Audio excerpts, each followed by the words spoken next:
me tell you, Joe Stump is one of the most intense and over-the-top guitarists on the planet. His maniacal, guitar-driven releases are amazing displays of power and jaw-dropping technical command. He was named by Guitar One magazine as one of the 10 fastest shredders of all time, and by Guitarist as one of the top 20 shredders of all time. Originally picking up the guitar at age 10, Joe didn't get serious until he was 13, with Jimi Hendrix being his initial main influence. The Hendrix and Blackmore influences were ones that would stick with Joe to this day, but it wasn't long before a new breed of player was getting heavy rotation on Joe's turntable. He had discovered Al Di Meola and became obsessed with Elegant Gypsy and Casino records and the rest of Al's heavy electric period.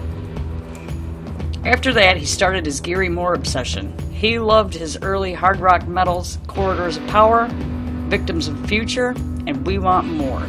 So his stuff and Uli John Ross work with the Scorpions became the next area of must-learn material. And at this time, Joe enrolled as a student at Berklee College of Music in 1979 and completed his degree in 1982. But elsewhere, a player making small headlines in American guitar press soon caught Joe's attention: Yngwie Malmsteen. He first read about him in the Spotlight section of Guitar Player magazine, and all of his influence were the same as his.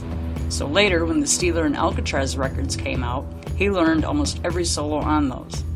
Then he got Rising Force record before it came out in the States when it was a Japanese import. That record had a massive impact on his playing. But Yngwie, Ritchie Blackmore, Gary Moore, Schenker, Uli, and Hendrix, rarely does a day go by without him listening to at least one of his favorites.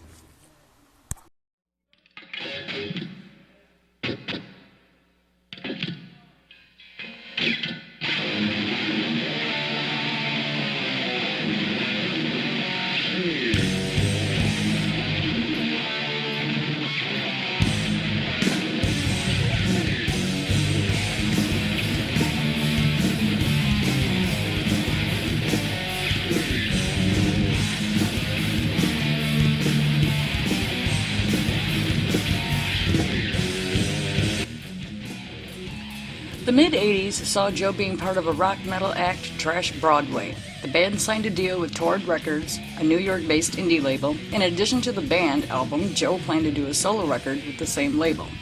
Then, Trash Broadway broke up after their self-titled debut, leaving Joe to concentrate on his solo career with the aim to, quote, make records with killer playing, be in the guitar magazines I read all the time, and enjoy all the things that come with that modest level of success. Then as I started to make my solo records, I really found my niche as far as what I wanted to do, unquote.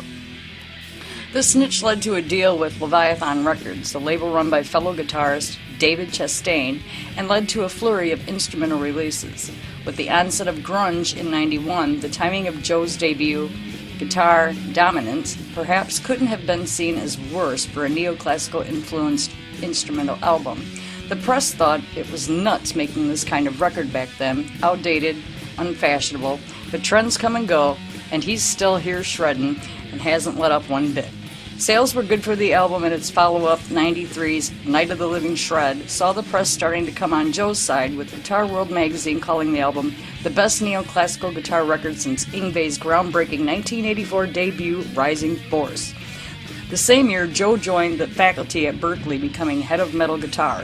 Students over the years include guitarists of Firewind, Anthrax, Killswitch Engaged, and Diecast. 1996 saw Supersonic Shred Machine released with more positive press, and the album still ranks highly with fans and Joe himself. The same year also saw the debut from a new band, Joe Stump's Reign of Terror, with the album Lightning the Sky, getting released in North America, Europe, and Asia. On the new band outlet, Joe stated, after releasing his first 2 instrumental discs, he decided he could really expand his fan base by doing more of a vocal band-oriented type project. So in great traditions of Ritchie Blackmore's Rainbow and Yngwie J. Malmsteen's Rising Force, he formed Joe Stump's Reign of Terror. The music is a natural extension of what he does on his solo records, with the heavy Blackmore-Malmsteen influences mixed with some good doses of speed, thrash, and European power metal. 1998 saw another instrumental offering in Rapid Fire Rondo before the dawn of the new millennium heralded another Reign of Terror release in 1999's Second Coming. In the finest tradition of Blackmore and Malmsteen, a new singer was hired. Tongued firmly in cheek, Joe recalls, quote, "Following in my hero's footsteps, it was a new record, so it needed a new singer, of course. I wanted this disc to be a bit more retro, more of a deep purple rainbow type of thing, and a little less on the speed metal side, and with Brian Trouk's raspy bluesier voice, I think I managed just that." End quote. 2001 marked Joe's second decade of recorded output with the solo offering 2001, A Shred Odyssey, a collection of rare demo material and live recordings long demanded by fans, as well as another Reign of Terror album, Sacred Ground, which would prove to be a breakthrough for the band. This third Reign of Terror release was to be the most successful yet, featuring yet another new vocalist and former Loudness Yngwie Malmsteen singer Mike Viscera, as well as the addition of the keyboard wizardry of another Malmsteen cohort and Mats Ellison. Finally, stability was found in the band camp with the addition of Mike's killer Dio on steroids voice and the keyboard genius of Mats. This certainly took the status of the band up a few notches.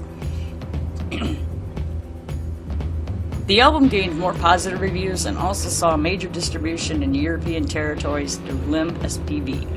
2003's solo album Armed and Ready saw the end of an era with Leviathan Records in fine style, whilst another Reign of Terror album, the heavier Conquer and Divide, saw joint release through Leviathan in the US and Lion Music in Europe.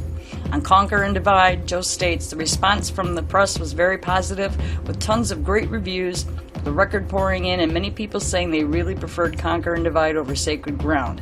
Due to the lineup being consistent and live work we had done between albums, the overall band vibe was stronger. A nice mixture of aggressively influenced speed metal and insane guitar work." End quote. Returning in 2004 with renewed vigor for Speed Metal Messiah, released on Lion Music, this sixth solo instrumental album saw Joe raise his standards in every department with a stronger production and 14 inspired tracks that showcased Joe's guitar skills, showing no sign of diminishing in his second decade. But once again, an album title that by some was seen as pompous on his title, Joe explains, quote, "All of my solo records have to have the pompous title, but of course, that's a tongue-in-cheek kind of thing. Some guys will see the title and think I'm some arrogant prick, but it's all in good fun. While I'm dedicated to the instrument, I certainly don't take myself that seriously." End quote.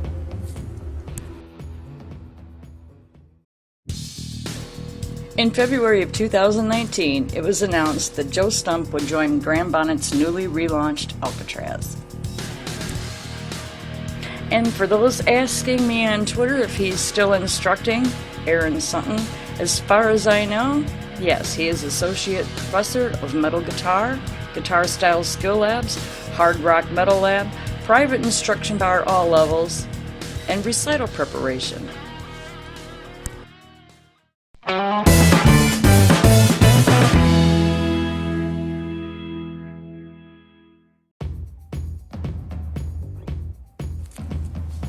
Stump endorses and uses ESP guitars with scalloped fretboard, and he also uses Marshall amps, Rhino amplifiers, and Angle amplifiers.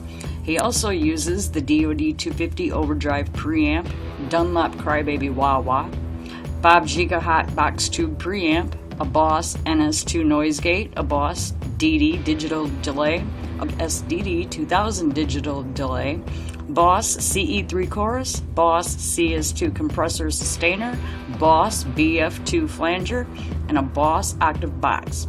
He uses Ernie Ball strings with gauges 8, 11, 14, 24, 32, 48, and 1.5 Dunlop Durlin picks.